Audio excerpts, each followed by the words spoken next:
Bismillahirrahmanirrahim. Alhamdulillahi nahmaduhu wa nasta'inuhu wa nastaghfiruh. Wa na'udzu billahi min shururi anfusina wa sayyiati a'malina. Man yahdihillahu fala mudilla lahu wa man yudlil fala hadiya lahu. Wa ashhadu an la ilaha illallah wahdahu la syarika lah. Wa ashhadu anna Muhammadan abduhu wa rasuluh. Sallallahu alaihi wa ala alihi wa sahbihi wa man tabi'ahum bi ihsanin ila yaumiddin. Assalamu tasliman katsira. Amma ba'd. Assalamu alaikum wa rahmatullahi wa barakatuh. Musidɓe julɓe en hewtika duɗal me en belvi ɗo ka galle Alhaji Ibrahima Bari karam koye Oustaz Abdoulaye Ba Seynike. Yontere feƴƴude nden ɗo en jangali koni saabu mum on hari ko karamo komen Oustaz Abdoulaye Ba woni ko heeɓi fatunde miñam maɓɓe wonɗo ka maɓɓe toon ayni galle ɗen on wonno ko fati ala yo allahu on ƴurmo e wonade ɓe aljanna. Woni ɓe hewti en fuɗɗitike darsuji ɗin hannde en fuɗɗoto darsuji tenen jiɗi no wowiri noon darsu mo wonɗen e fuɗɗorde on ko deftere fiɓɓu sunna nden ɗen ka jusu arano eɗen janngude fi sunnaji julde nden darsu ɗimmo en yahay ka fiɓɓu sunna kadi jusu tammo eɗen janngude fi kirche e shariyankoje ɗen darsu tammo ko deftere irsadu ila sahili itiqad darsu na yaɓomo e wonɗen e hombirde on ko tafsiru ɓurano eɗen fewndi ka suratul anbiya. Haray musidɓe julɓe ko tolimo e darsu. Assalamu aleykum wa rahmatullahi wa barakatuh. Bismillah Ustaz. Aleykum salam. Bismillahi rahmani rahim. Alhamdulillahi rabbil alamin. Thumma salatu wa salamu ala asrafil anbiya'i wal mursalin nabina Muhammadin Abdullah sallallahu alayhi wa alihi wa sahbihi al-kiram wa man tabi'ahum bi ihsanin ila yawmiddin. Usul ka fi sunna julene yani sunan salat الأذكار والأدعية بعد الصلاة عندكم وهي رقم نوكا بهم ونبهم الأذكار والأدعية وكجان توريجي الدعاء جديد بعد الصلاة باوند وانت سلمين يعني باو سلمنا جدا وانت جاين جدا بعد عندي woton waɗi askaariji ko noon wona yewtede fi mum ɗo inchallah wiyeto en ko henndu woni ko hana huwede anndu ɓen jokku ɓen poti anndude ko ɓe tabete muɗum koɓe ɓeyda ɓe tabatu ko noon woni haqiqam ɓe annda ɓe kadi ɓe annda ɓe jokka ɓe tabete hoore muɗum waɗaɗa joli ani nabi sallah sallama jumlatu adkarin joli immode nabi sa sallama on wiyete ñogga e jantoreji waɗi yatinge du'aji bada salami ɓawa salminago yusannu lil musalli no sunninana neɗɗo juulo on an yaati biha nde o addata ɗi noon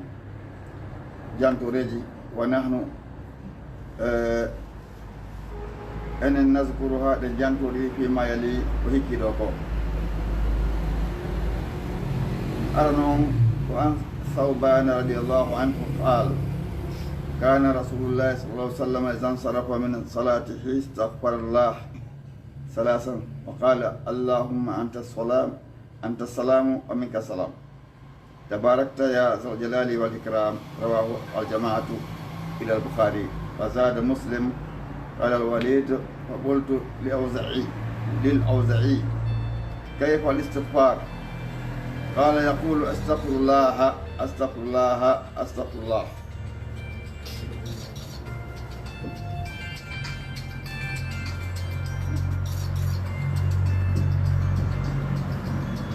نعم. وفي حديث عن ثوبان رضي الله عنه قال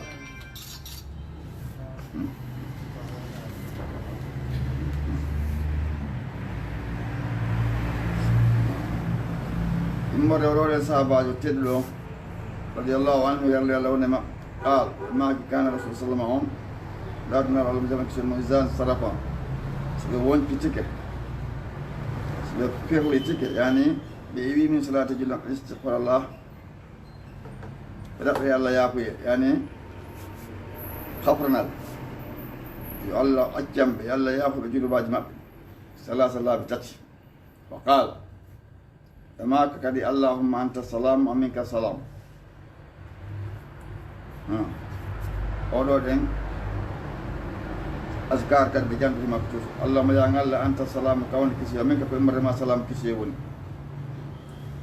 tabarakta moƴƴere ma heewi ɓeydike barki ma heewi ɓeydike ya zal jalal ikram kayo joom mangural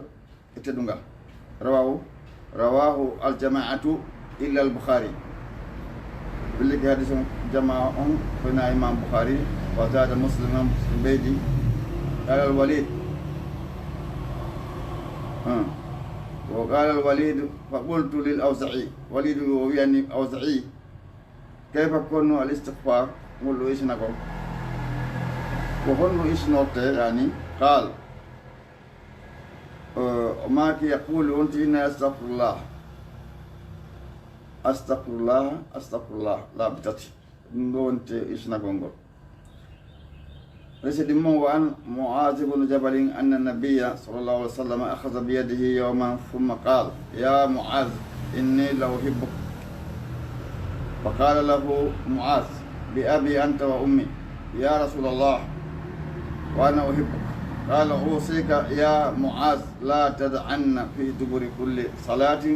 أن تقول اللهم إني على ذكرك وشكرك وحسن عبادتك رواه أحمد وأبو داود والنسائي ابن خزيمة ابن حبان والحاكم وقال صحيح على شرط الشيخين هنا لم يحدث بعد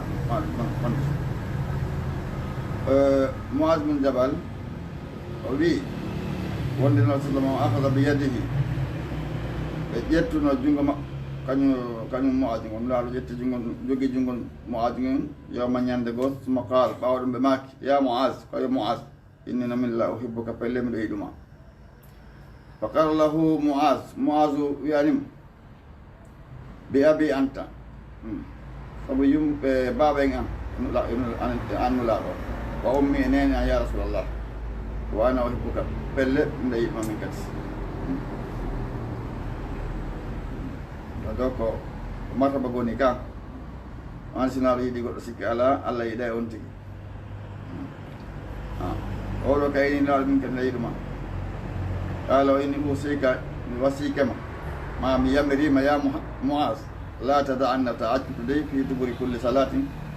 batta kala juuti anta ɓurende wiyata Allah ma ya Allah inni walla ala zikrika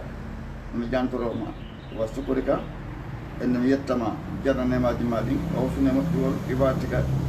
e dewal ma ngal mi rewre ha kono haniri noon rawahu ahmadu wa abu dawud wa nasai wa ibnu huzaimata wa ibnu hibbana wal hakim wa qala sahihun o hadise no selli hakimu inni hadise no selli ala sarti kono ko hoore sarti asheykhayni seykhul ɓenndo imam Bukhari imam Muslim anni kala makko ɓe noon no woodi yiwɓe wonde o askar o ko qabla salam woodi yiwde ko bada salam kamɓe ɗo ɓellunti kono wono imam Bukhari on ɓe jogui defte ɗon ɓeynande cheikhu askar watton ɗen kanko ko bada salam o waɗi oɗon o waɗi o allahuma inni ala zikrika wa sukrika wa husni ibadatika ɗon anna Mouhamadou Nasiruddin Albani ko jeeyaɗo e ɓurɗo famude hadise on fewndo zamanu men o hano feƴƴidir nin ha heɓaki taw gonɗo yeeso makko famugo hadis kam makko ɓen fottani wonde ko kanko mo haddis fi hasi ɗum ha fewndo aɗo feƴƴinde heɓaki taw ɓurɗo mo famude fi hadis non hono Muaz o kadi on andi Muaz bun Jabal no sallam maaki ko ɓuri ande makko anen fof ko daggi e ko harmi ko Muaz bun Jabal ɗongati ko garaɗo gomon laaɗo feŋanimo ala itto on ɗon ka balɓe makko ɓuri ande makko an en ko daggi e ko harmi ko Muaz bun Jabal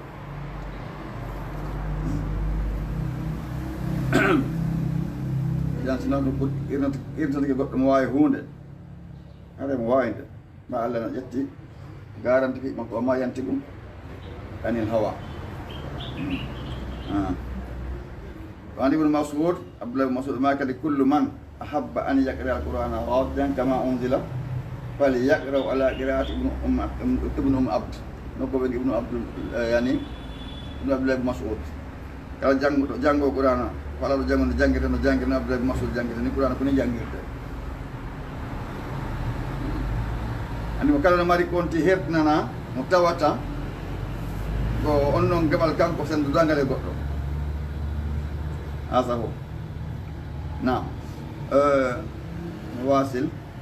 o wi'i wa an abi hurairata ani nabi sallallahu alaihi wasallam qala maki atuhibbuna hiɗo yiiɗi an tajtahidu fi du'a ɓe tinnoto ɗon ka du'a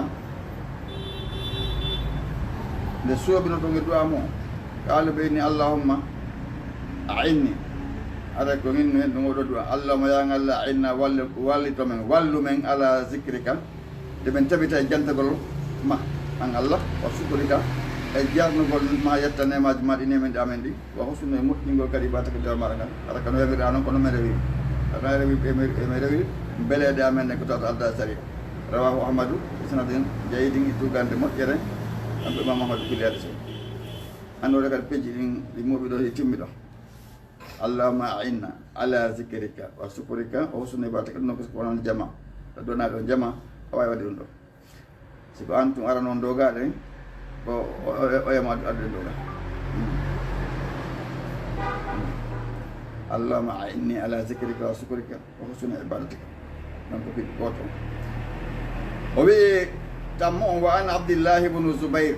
qal o inni kana laatu rasulullahi sallallahu alih w sallam ida sallama fi duburi salati ɓe salamani batte julde nden yaqul ɓe makayno la ilaha illa allah wahdahu la sharika lahu la ilaha la reteɗo gonga illa llah koyne allah wahdahu kanko tan la sharika lahu omo rakkaɓe lahul mulk kanko nde laamu ngu duumengu ɗum wa lahul hamdu kanko nde yettore yelɓune ndeg wa huwa kanko ala kulli shay'in kala woni kadi mo wawi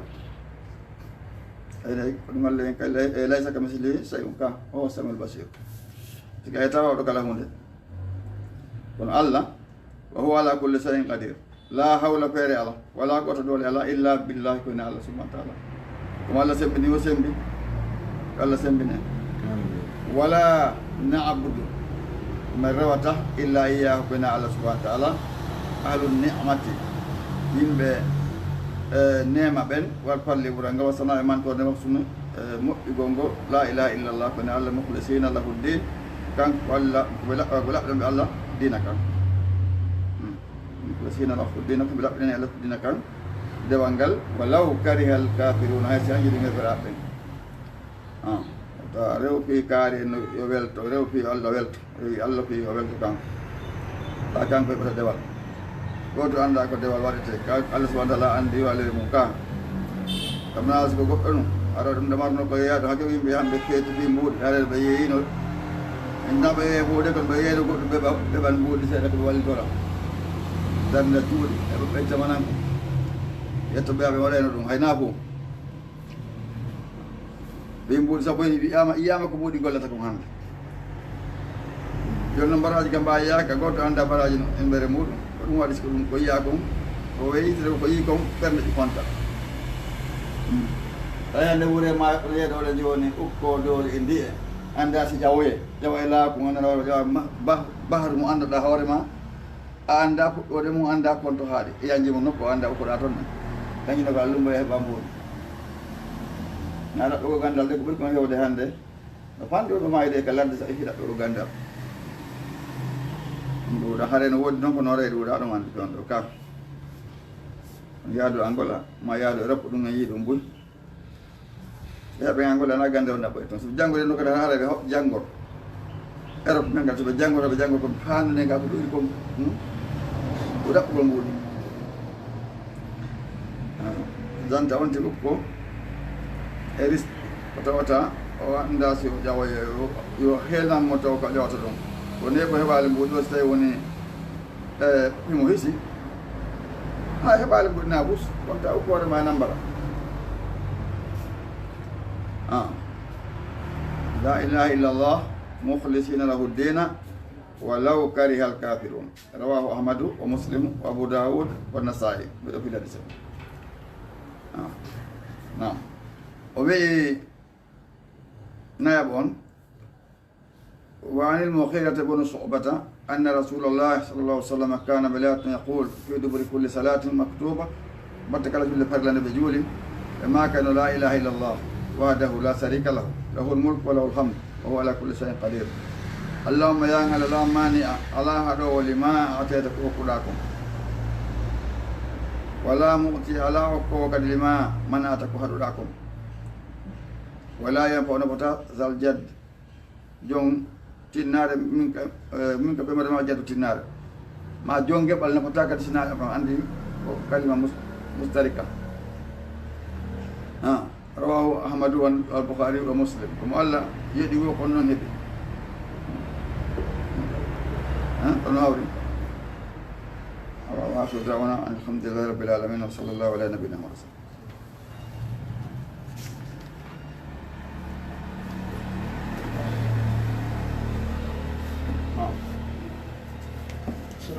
ليس لا أعرف بسرعة والله جانب هناك من هنا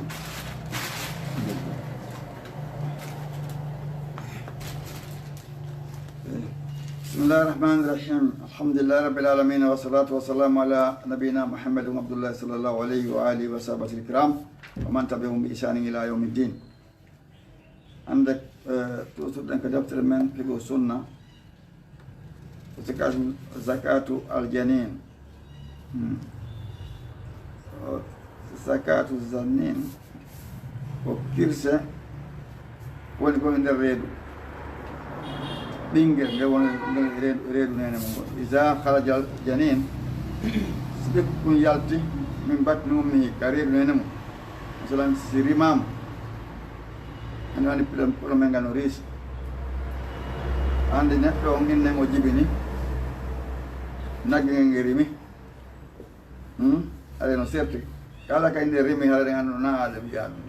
kala ka inna jibini haɗa ɗen andi na mum monte wiya ɗum ka ɗum ko ɗengal meɗen gal noon ka sendugol programme jiɗi porno station jini haɗa no serti nande wawɗo haala kam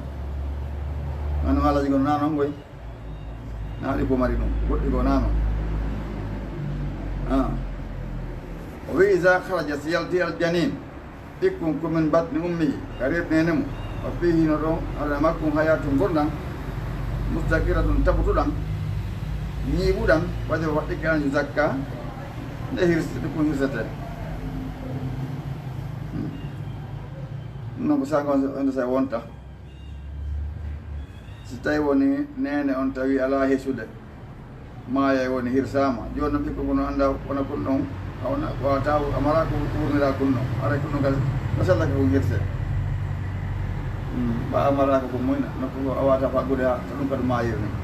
ko nande mum ma koye ko ngono hela ende rimo ko ngono fof muɗum no waɗa toon e nder ɗuma heɓa ella fa in zukiyat ummuhu sinena mo hirsama wa huwa fi batniha tano ko kandu reedu wa zakatuhu ada kirsa makko zakatu ummihi sinena mo hirsama ada kanyum mo hirsama bado yari non hirsa nena mo hirsa muɗum in kharaja siyal mayitan ko maykun aw bi may makko ram wonkin li gawli rasul sallallahu alaihi wasallam fil janini normal ki sabuna ma ki fi bikkum on gande reedu zakatu kirsa makko zakatu ummihi ko kirsa nena makko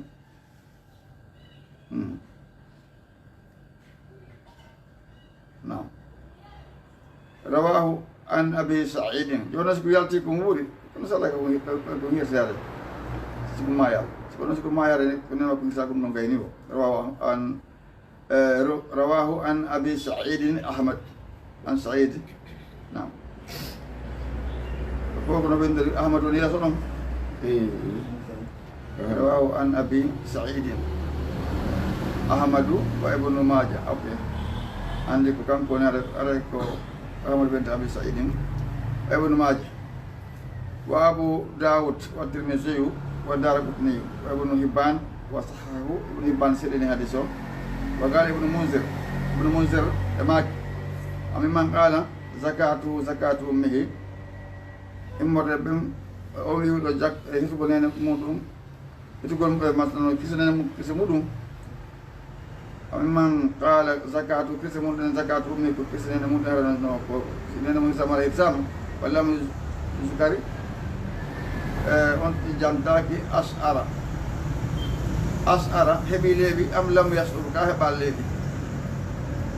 deni fuɗi mo ka fuɗaɓe Ali ibn Abi Talib wa Sa'id ibn al-Musayyib wa Ahmad wa Ishaq wa Shafi'i wa qala bi kam Imam Shafi'i innahu kun lam yarid yulali an ahadin hay goto min as-sahabati imma as-sahaba wala min al-ulama na imma karba ko be arbe ba sahaba be annal janina bikum kula yukal nyamata illa bi istisna fi az-zakati fi kuna itago hisbukum ala ko bawo kan sahaba be gandu go ala hay goto inni go haray ko ite hirsede kadi bawde nema ko hirsa illa maru yakuna ko fillah annabi Hanifah rahimahullah wa qala wa qala ibn al-qayyim bimak waradatil sunnati sahiha as-sariha al-muhkamatu bi anna zakatal janini zakatu ummihi waraddati julni as-sunna sahiha siludon as-sariha labudon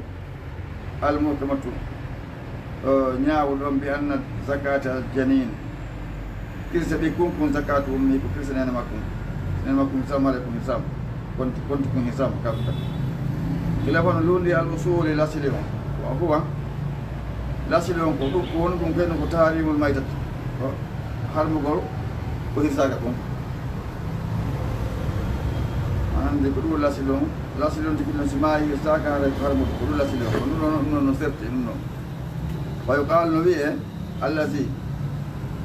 جاء على لسانه تحريم الميتة أريك دنقال مرون هرمينغول ما يساككم استثناء أنه إتنينو كدي أسمك لجدين وجراد كانوا جدين أنا لجدين نعمل نفاندو نعمل لنجد والجراد كانوا نورين ود بنعمل جنو كدي ود نيتنا minal majlis ko mayko ande dum dido ko hirtaki liƴƴe ɗum ɗam wa kayfa kono noon wala sat lataki bi maytatin lataki ko maayi fa innaha lataki ko jiiɓe fa innaha ɗum ɗon ɗen jusum ko goɓe min ajja e geɓe al ummi nene mum ɗum ɓikkon ɗo ko geɓum jeyaɗo geɓe nene mum wa zakatu kirsa ɗen kadi atat gonɗi ari ala jami e denagal adaiha tere nene on fala yahtaja to ñina an yufrada nde heftine kullu jusi kala geɓum min hay muɗum bi zakat hirsugol wallo janin taabimum lil umme ɓikkugol no joppinene on haade jusi on ko geɓum min ha jeyaɓe nene on fadal no muktada ko ɗo ñagal usuli lasliji a sayhi selluɗe ɗin walaw lam tarid as-sunnatu bil ibaha si woni jolnano sunna on daggagol ɗum wa kayfa kono wa qad raddat ɗum woni raddati bil ibahati al muwafaqa lil qiyas wa qad raddat bil ibahati al muwafaqati lil qiyas wal usuli wa qad tafaqa an-nass wal aslu wal qiyas wa lillahi alhamdu wa qad raddati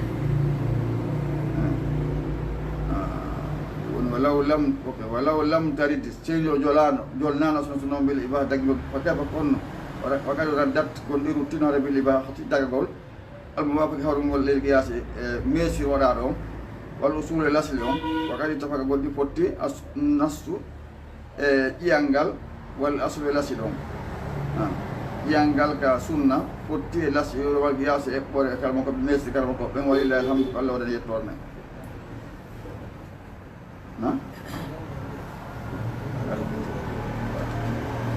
هكذا وافد على أنكم إلى رب العالمين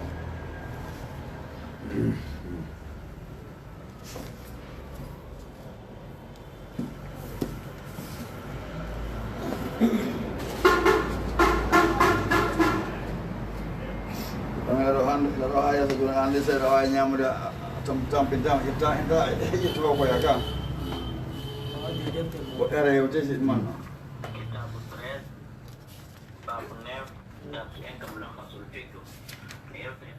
فائدا مما يدل عليه هناك فروق بين الكرامات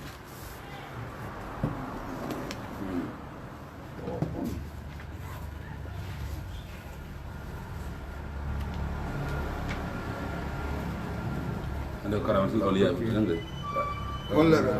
furuuji baynal karamatil awliya ne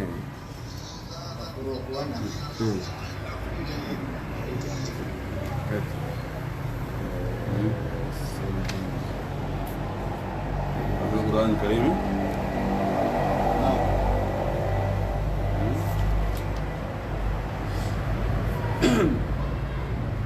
بسم الله الرحمن الرحيم الحمد لله رب العالمين والصلاة والسلام على نبينا محمد بن عبد الله صلى الله عليه وآله وصحبه الكرام ومن تبعهم بإحسان إلى يوم الدين فانقدمت بين الإرشاد إلى صحيح الاعتقاد والرد على أهل الشرك والإلحاد وإني وهناك نتون فروق سرد بين كرامات التدل حق التدل الأولياء ولد بالله بين يتم وليا بالله يعني ولد بالله وخوارق السحرة دوني سيكودي عادك بلبه بلدو فكري والمستعوذين والدجالين ɗum ɗo fof ko façon waɗa ɓe kawa keeji e waɗa ɓe murtaddu dajal waɗa ɓe tata joni golle e mbilew e kawake min hano e muɗum anna karamati no teddule al awliya e waliyaɓe allah on sababan ha sababa sabu mum attaqwa kulo allah walla malu salihu e golle moƴƴe ɗen wa amalul almusawizina amma golle ɓeɗo ɗen dureɓe ɓeɗo mbileɓe sabu hasab muɗum alkufru yeddugol allah walkufru e fasiki yagal walfujuru e bandi yagal wonno noon allah kan sa rewimo no weeli noon a reni ke ko haɗu ma kon a duumi ke muɗum golle maɗen a intini koyte kon yinori Allah subhanahu wa ta'ala on waɗi ha o yiɗima on arno ko naafilo neɗɗo seeɗa tawno watola naafiloji ni ha mi yiɗamo andi neɗɗo ko ɗon andete na ka farillaji goɗɗo mandatake ɗon ɓigue ɗon ko ala ka tewaɗa e goɗɗo no hoorude sumaye no juulde farillaji ɗin na ɗon de na ɗo woni kañum ɗon ko goɗɗum goo andi sey noon goɗɗo duumikeji farlaji hare sunnaji ɗin ya andu farlaji ɗin ɗon ɗen ɗon mo gaynire gel ɗon a naama woni joni noon ko ɗin sunnaji watta ha Allah yiɗa on tigi par ce que Allah memata sunnaji ɗin a timminal farlaji ɗin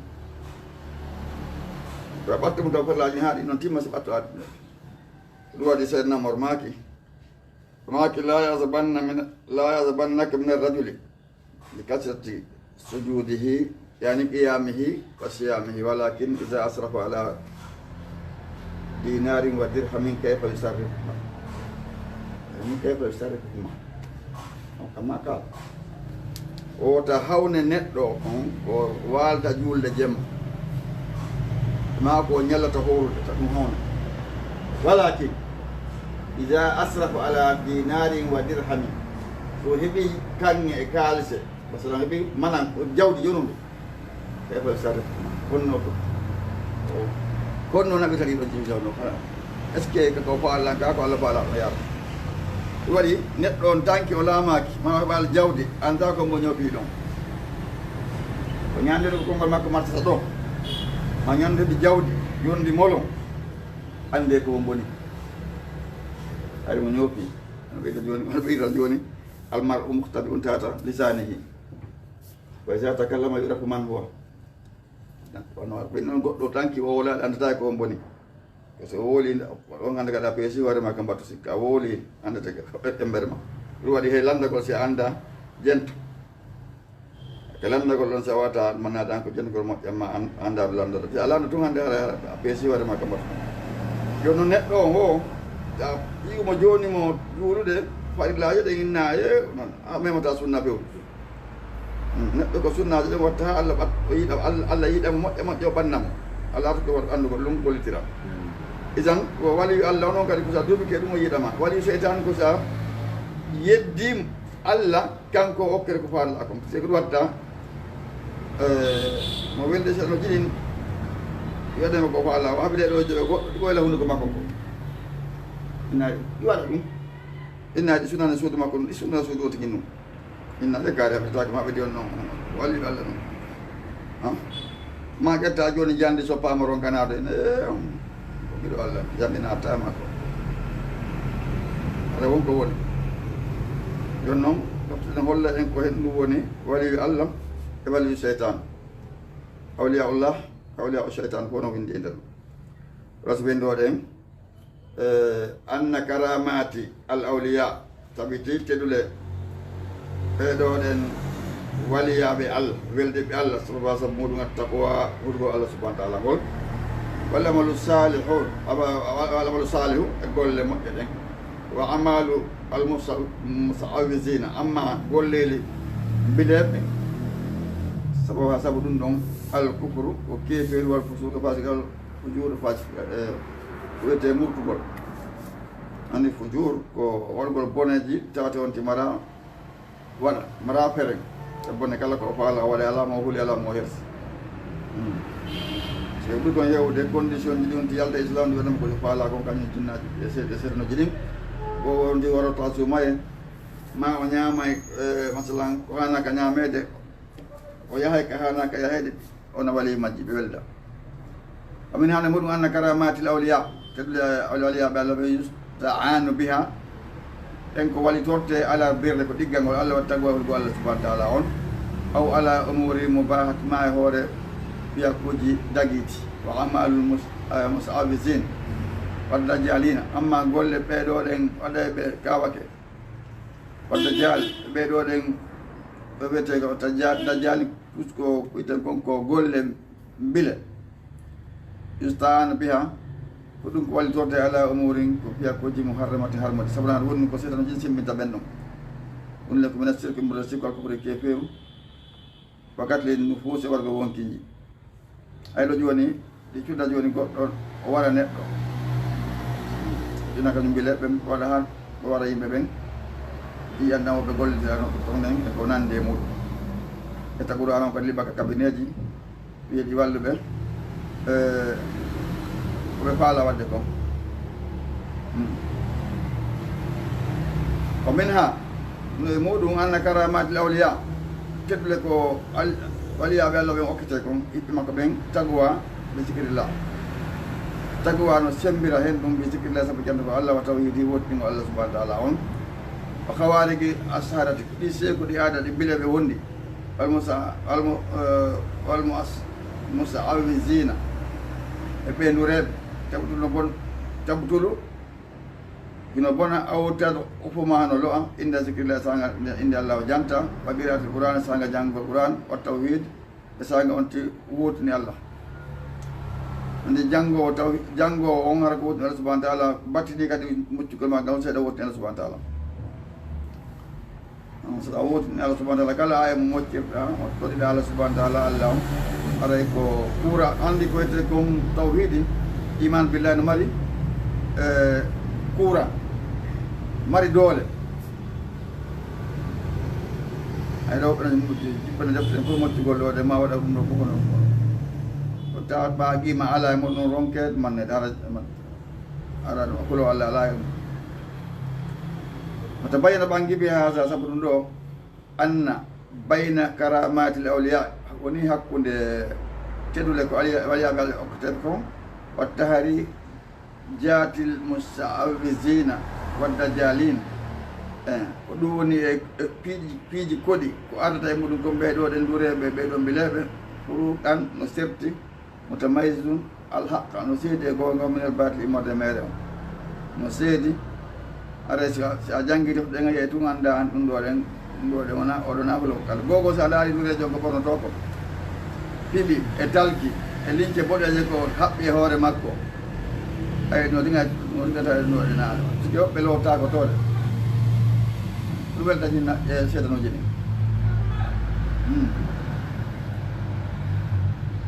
wali Allah no hoore no ɓorne ha moƴƴi no laaɓa no annorene makko wa kama sakarna no jantata no fa inna awliya Allah wonde waliyaɓe Allah ɓen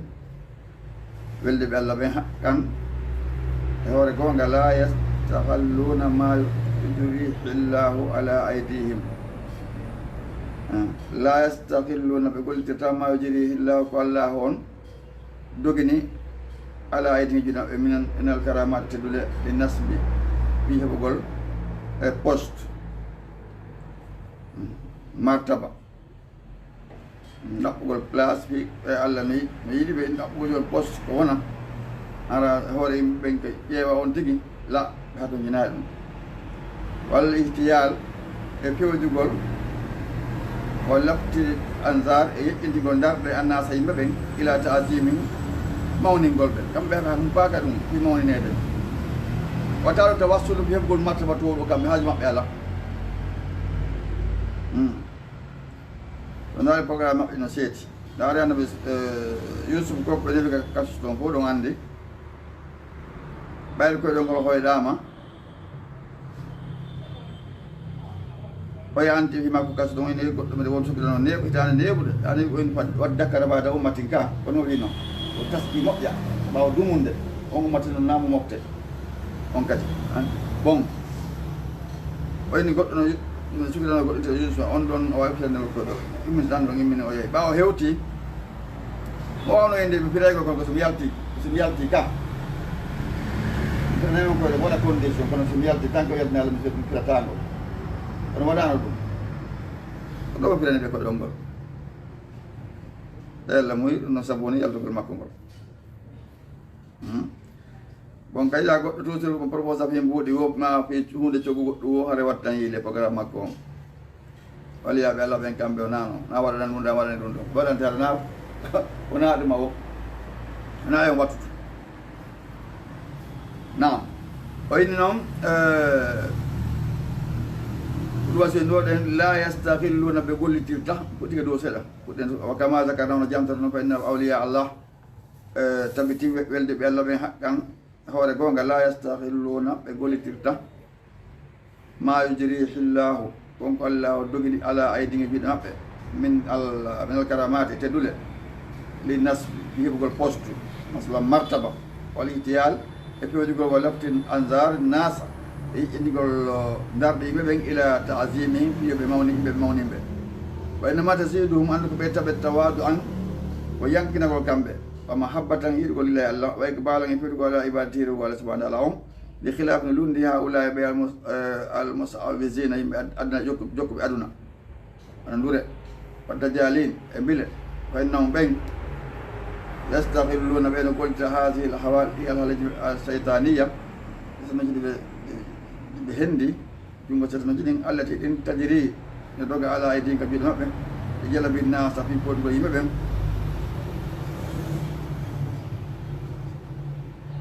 ila taasimin fiyoɓe mawnimɓe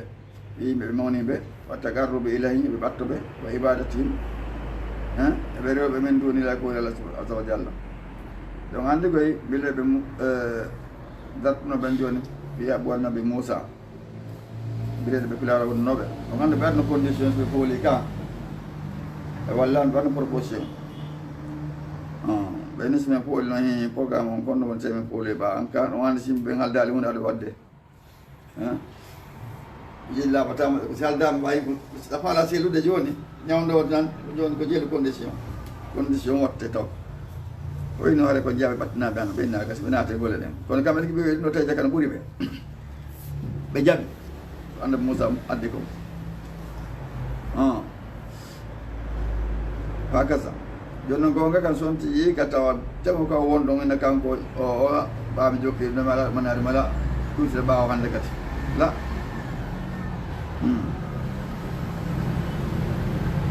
o inni wa ibadatim min dunillahi e ɗo golɓe kone Allah azza wa jalla hatta kawana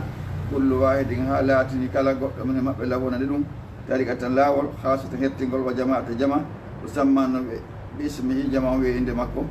kasadaliya wa rifaiya wa naqsayid wala naqsa ndiya ila gayri zalika min turki asufiya ne toujours aske ano awakise sufiyankoɓe ɗon joni o kala joni janggil ɓa woni karama kumbalujo bakki lawol ngol e muɗum kasaji aliyati wa rifaiya wa naqsiya diya ila gayri zalika min turubi asufiya ɓe ko sufiyanko ɗi o laawi wal hasilu heeɓi kon anna nasani yimɓe ɓen in gasa mo feccide fi mawdui alkaramati e windanɗe ko wiyete kon teddule ila salasati aqsamin ɗum pecce tati ismun feccere goo halaw ɓe feƴƴidini fina fiha e riwgol hatta ankaru ha ɓe yeddi ma huwa sabitu ko tabiti ko fil kitabe ko deftere Allah wa sunna ka sunna min alkaramat e mode teddule astahet sellude Allah ti ɗen tawi doga ala il haqqi no hawrondir e gonga Allah awliya illahi weldiɓe Allah almuttaqina hulaɓe Allah ɓe woɓɓe yeddi ɗum o isum fente feccere goo halawɓe feƴƴinni fi isbatil karamati taɓetigol teddule ɗen hatta itagadu haɓe piɓi anna sihra vidéo mum wasat e ndurewol kangal won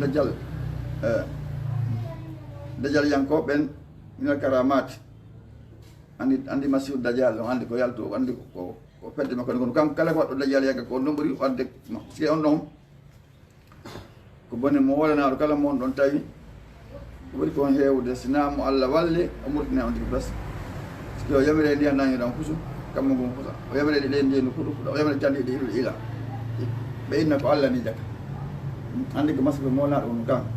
on kala waɗoɓe dajal yanke on ɗon ɗen woni hoore maɓɓe on toujours ɓe maki kala nulaɗo settine mafɗe makko ɗen fi on masihu dajali minal karamati mode teddule wastihlawha wasilata sirku ɓe goltirɗe ɗon actor ɗum hen ɗum sirku watte alluqi e yewtagol ɓe ashabiha wonde ɓe sirkuɓe minal haya'i wal amwat wondi ɓe majji on ɗeɗo ɗen koytegol ashir wasat wadda dial wondi ɓe ɗiɗo ɗen inde ɓe jokkori hen minal haya'i wuro ɓe wal amwat e mayɓe ɓen hatta nasa ha ɓe puɗɗi ha ɓe janɗi an zalika ha funti an zalika e ɗum a sirku ala koye ɓurɗo mawde on mbibade taw rewgol ko ɓuuru ido kabaruji watta ko dis e laɓɓingol senin Allah has yimɓe walla huluwi feƴƴinigol fiiŋe maɓɓe yimɓe na ɓay ɓuri martaba maɓɓe on lima yasumunahu sabu ɓe ajoto lahum wonande ɓen minal karamat wonde ɓe noma teddule al khurafat ko ɗum woni e penalde ɓe bakkata ɓe ɓen ɗum ɗuɗi de ka meɗe lanitioɗen ɗo lanitioɗen ɗo na walamani والقسم الثالث فكر تمرن وهم بين أهل السنة والجماعة توسطوا بيدو يتلاو لكم ينقل في موضوع ويندان الكرامات تدوانقل بين الإفراط حق الفكر تنقل والتفريط إبل سنقل فأثبتوا بتبت منها يمودون ما أثبت هو ما أثبت متبت من الكتاب دبت الله وسنة سنة الله صلى الله عليه وسلم يقولون أيضا سنة sunna yankejo to akkindima ba on ko wacci seeɗa kañum coñcol mum kala hoorata sunna fes hoorata sina suuma ara ko sunna ara nenna ko sunna yankejo ara le selli ñawa par ce que sontiji ɗo mari ella aɗa masour hore made wona gantu amma noon si tawi woni mo selli umara nawnare sunna yankoje ɗen yo wakkilo dey o suɓa e majje ya sura on almazahir on ko mazahiru islamia on kono albatini on la o wirne ko ara taɓatta korka few korka ɗon no jeeya ko ɓurta welde Allah subhanahu wa taala ɗo wonde Allah subhanahu enal makane ma qiyama asara sabab man istata minkum alba'ata falyatajabbas ka man lam yastati fa alayhi bisiyam onon den tan sagataɓe min fa innahu lahu wija'un aw kama qala kala hatande hoore mum wawande hoore mum joom ko yonti joom sonti wawata a yonti hooru ay yo hoora sabu ɗum noon kadi wiyete tuuyo makko on ko lekki wonandemo korka noon ɗum ko dewal ɓoyogal noon neɓugal ɗon andi wiyete ko korka Allah indi ya ayyuhallazina amanu kutiba alaykum siyam kama kutiba alladhina min qablikum ka kama kutiba janaade anaane puɗɗa ho parlede muɗum ka a jiya ko no manti annabi Dawuda fiiɗo korka ɗo korka ka hoore no hannde ɓe acca janngo kono ɓe horeeno kamɓe holle marro cellal moƴƴa annabi Dawuda alayhi salam jooni an a kenden mbe tan sagatama duuɓi capantati ma capannal joni noon ɓe wano mo mo jabale mbe na wonde ko nayeɓe num ƴe ko duuɓi capantati e seeɗa mayre duuɓi capantati jeɗɗi bon wano ɓuy maɓɓe to waldo ɓiya ko manni kono enen siga ɓe ko kikalaɓe wonno la bo don teɓa courage wakkila go waɗa sunna on harana ware nden tun e coñci ɗin tun o wakkilo o teɓa ko hen ɗum sahaba en golle no gollira no kankati hada huwa na inenen tun de ƴetgo garaɗo inne komin komi kaari ara golleta golle kaari non so ndaari joni so yallah jonka trawɗon e yimɓe asikata hande ko tenen araɓe nawnale ɓoyni ɗum ara kono woy ila rowani sawten yiɗi ay to ayide ɓe hoori ɓa kono wo nder ɗande ɓe nawnale ɗande par ce que nagaji sik nangiɓena ɗum ɗameɗo tun annangol hoore mum allah no ini koman amila saliya fali man wali nafsi mo golli ko moƴƴi ko hoore makko mo acci ɗon kadi ko hoore makko o accani moƴƴi nam o wiye ɓeɗo ɗen haala sunna wal jamaa on tawassatu ɓe jettira hakkude mum wono noon make noon hayrul umuri awsatuha ɓuri moƴƴude fiya ko fof ko hakkude ɗum yettila hakkude mawdou ɓe windani alkaramati ngal ɗo teddungal baynal ibrat hakkude feƴƴintingol wa tafrid e welsinagol wa asbatu ɓe tabiti minna ɓe tabitini minna e muɗum ma asbata konko tabitini alkitabu deftere allah wa sunna ɗum lama yahlu ɓe lugginaki bi ashabiha e wondi ɓe majji on wallam ate allah ɗum yewtaki ɓin e maɓɓe min dunillahi ko wori allah subahana taala wala yatagi duna ɓe fiɓali piŋe ɓen ɗon andon kamɓe afdal ɓuuri min hayri ndi woɓɓe goo fi ɓe waɗi ɗum ɓe ɓi ko wiyete kon feƴƴi e maɓɓe e ɗiɗo ɗen ɗeɗo teddule balti koni hunaka no toon min awliya illahi immade welde ɓe allah man huwa afdalu minhum ɓurɗoɓe ɓe wallam tajir ala yadihi ara dogal jungon ɗon karama teddungal fof wona fof ɓe riwi ma halafa alkitab ɓe riwi kadi ko konko lundi deftere allahuma sunnalah mina dajali immode ɓeɗo ɗen dajjal yankoɓe wa sawasati wa nasbi ko ɗum woni e wa nasbi e ɗaɓɓangol he ɗiɗo poste ji walla waɗa ihtiyal e waɗgol pilan fojjana hoore mum heɓugol martaba towɗo waya taga du ɗum ko fiɓi annahu min amali cheytan wonde kamɓe ɗum ko jiya ɗum golle cheytan o wa laslataka wa min karamatil awliya jiya ɗum teddugol annabaɓe ɓen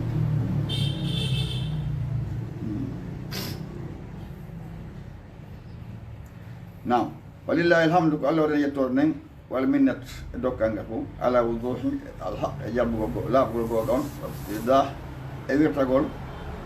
albatile mere on fi hen ɗum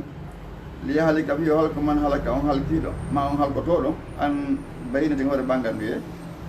o yahya wuura man hayya on wuurayɗo an baynati hoore ɓanguɗo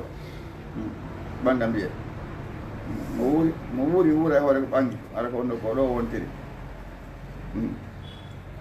no anda wa inna la no allah walla sami pellet kanko nano ali adila on ka pellet kanko nano ali mum anɗo kadi ɗo ɓawa adi ɗum ɗo nan ko nanta ko nanta ko nante ko na gotum ɗum la sami un ali pellet kanko nano ali mum anduɗo gandal nga tata hakpa ko ha ɗo kanko ko andi kala ko andete ko mo andi kala ko nante ko mo nana akhiru da'wana alhamdulillahi rabbil alamin wa sallallahu ala nabiyyina muhammad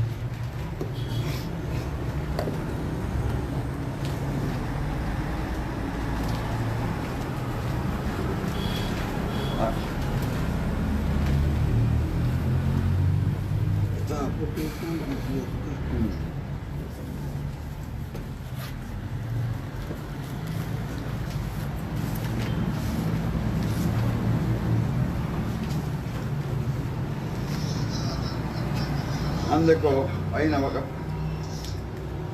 ya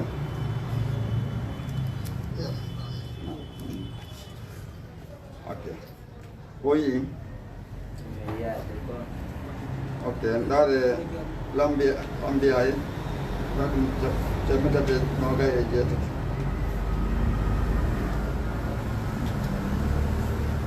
sappo ayaji ɗen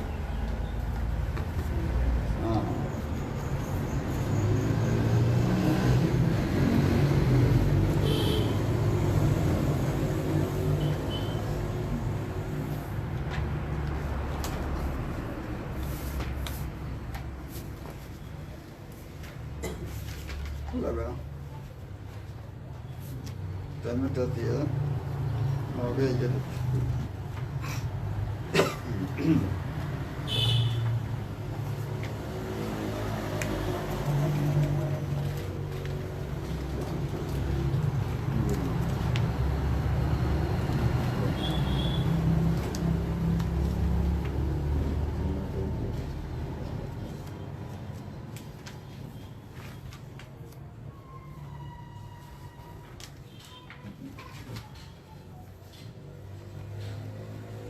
Udah sih dah. Kasih.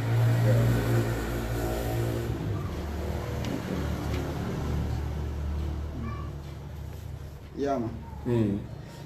أعوذ بالله من الشيطان الرجيم بسم الله الرحمن الرحيم وجعلناهم أئمة يهدون بأمرنا وأوحينا إليهم إلى الخيرات وإقام الصلاة وإيتاء الزكاة وكانوا لنا عابدين الله سبحانه وتعالى مداد وجعلناهم من ولي وجعلنا في مندورهم وأنا قسم الأنبياء من قبيانا بابنا وجعلناهم وأنا بابنا aimatan imamuɓe yeesoɓe yahduna ɓe pewna yimɓe ɓen mbi amrina yamirore amen san yamirore allah o wayna allah dal min waynila hen faade maɓɓe ilal hayrati gollugol moƴƴereji wa iqama solate e ñinnugol julɗe ɗen wa ita zakat itugol zakka wa kanu ɓe laati kelana wona ndemen abidina abidina ko rewɓe men anna baba wa luutan jantuɗo fi annabi lutu ataynawo min hokkima hukkuman faam wa ilman e gandal eyno sefti wa najjaynawo min dandimo minal qaryati immorde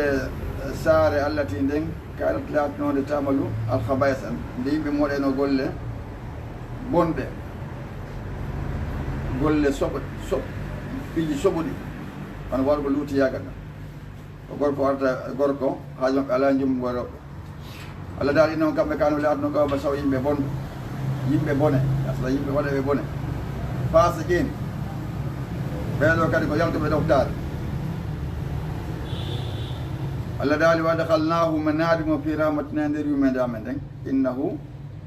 no kanko min assalihina ko jeyaɗo e moƴƴuɓe ɓen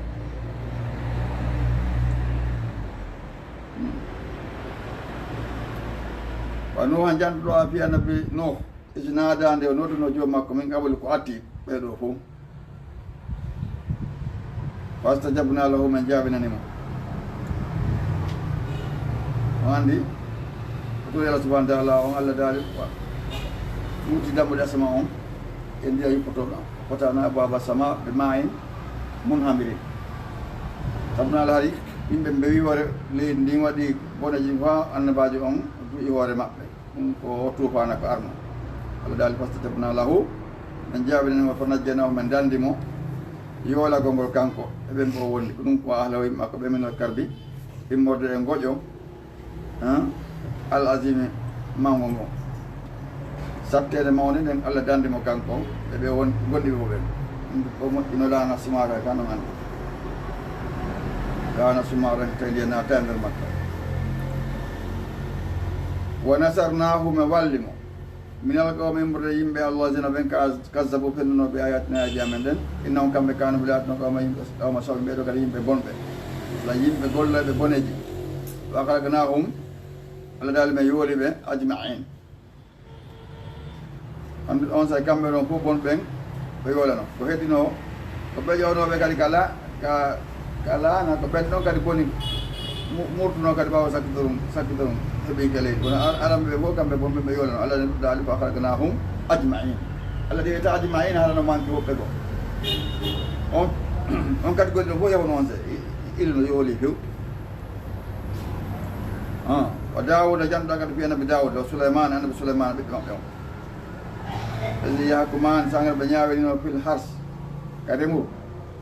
isi sanga nafa satti bonnuno fi e remuru no hanamol gawmi dammi yimɓe ɓe wa kunna Allah daali men laatno li hukmihim wonade ñawre maɓɓe li hukmihim sahidina hari meɗen noon Allah daali hari hotawa sahidina men tawnoɓe koɓe ñawayno Allah daali hen noon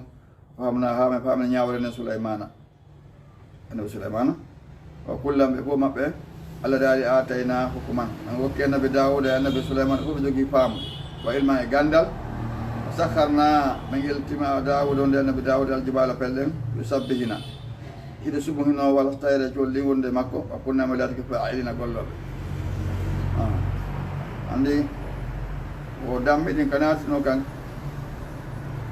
kan gesa ɓeyni ko jardin ko jemma anon jemma alay ko joni dabeji ɗi maragonga kala mo dabe bonni jon gesa jemma alay kanko na dal yaade maragonga o annabi Dawuda o ñaawi o jonidi jon dammi ɗin gesa o yamba o yakala hetti dammi waɗi o annabi Souleymana o landoyi konno o ñaawirani ɓe on tumanna ɓe inni koni ɓe ñaawi woni mani ka baba hewti ka baba makko o inni baba si taw noon gerno ni ndaare leno wiir noon o soomi si on waɗno joni jonnon jon dammi ɗin gesa o yamba o dankomba ma o rema ono bamba ha hewta fene ko ɗi ñaami ɗon haɗa wayno goltide dammi ɗin herde ɓiraɗam majji goltide joni jaaña majji e teefi majji si ha niveau on timmi kala joni oya hendo dammi muɗɗi waɗi kadi henda gesa mum ɗon laɓete no o yini ko ɗum ñawarne woni waɗi ko wiɗa ɗum baba on o jaɓi ñawari ɓiɗɗo on ɗon no holli goɗɗo ngo kan faamu kala e wurata na ɗuwogol duuɓi ino gomen no ɓurma mantade a fayi ko a tawɗo komin andal ane ɓurata yanko ko ɗum wi noon lasoɗo mbaɗen jokkataw jono kanko o jaɓi Allah daali hen ɗum fa fahamnaha Souleymana wa kullam ɓe fof noon atayna hukman wa ilma ayi Allah hokki fof maɓɓe nam wa allamnahu min andinimo san'ata labusin moƴƴingol tonci mekeñan jandi wonteɗi fi hare annabi Dawuda ɗum kitabeteɗi kanko o wilte jandi noon o faalida alanna lahul hadida kanko newnana eltugol jandi won o faalida kanko annabi Dawuda Allah daali wa allamnahu min andinimo san'ata labbosi moƴƴingo ɓornateeri labbone nde on ɗe tosina kon ko hiwa on min mbasi kon haare moɗon hara soppa e kafa natta ɗo na noon ɗeɗo na lekke jandi de ñawdino ino ko ɓe moƴƴine woni ɓorno ha soppa natta na ino ko ɓonti lokiji hara jandi natta la hal am to yalli onon sakiru noon jarnanema jala ɗin nam ɓe hande yettude haɗen mbirana Allah subahana taala way noon on andi sen kala kelli tellal konti tellal ko noon tinanata kon haqqille konti wonde kon gite konti darata kon hay joggu yitere wotere min ina fuɗɗi heɓude haqqille ko daari kon nema ɗum dewal min wawata heɓude ɗum ko nanta yewtere kon faama ko yewta kon dewal min wawata heɓude ɗum ko nemano non ko yewtere faama yewtere noon isan ɗum waso inde so linti nemaji Allah ɗin wawata timminde ɗi aɗa ko wanden yankino yetten Allah subhanahu wa ta'ala men on ono wiire noon ɗo taqullaha mastata'tum ɓuri Allah no wawi ɗon wali Souleymana jantuɗa fi annabi Souleymana toujours wali Souleymana arriha ma gatana eltani annabi Souleymana hendu noon asifatan ko wi fayndu tagi mbiyaade makko mbiyamorihi wonde yemre makko kawla ko faala ko ɗon mbiyata ɗon ilal ardi faade leydi Allah tini barakna fiha mirdi barke mum ɗum ko leydi saami ndi wa kunnama laatike bi kulli shayin kala wonde alimina Allah daal kala wonde mo andi laatike ɓe daal kala wonde anduɓe wa akhir da'wana alhamdulillahi rabbil alamin sallallahu alaihi wa sallam alhamdulillahi rabbil alamin a weltaniga Allah subhanahu wa ta'ala e newnanɗo en tawegol ɗi jondeji ɗo en toriki Allah faami en konde janngude ko nenana en gollitirgol en toriki Allah ɓe karamokoɓe men wonɓe jande ɗo kadi Allah windanɓe ɗum kam andake moƴƴo waɗanaɓe joddi aljanna haray en futtoto ɗi darsuji ɗo kadi janngo inchallah assalamu aleykum wa rahmatullahi ta'ala wa barakatuh.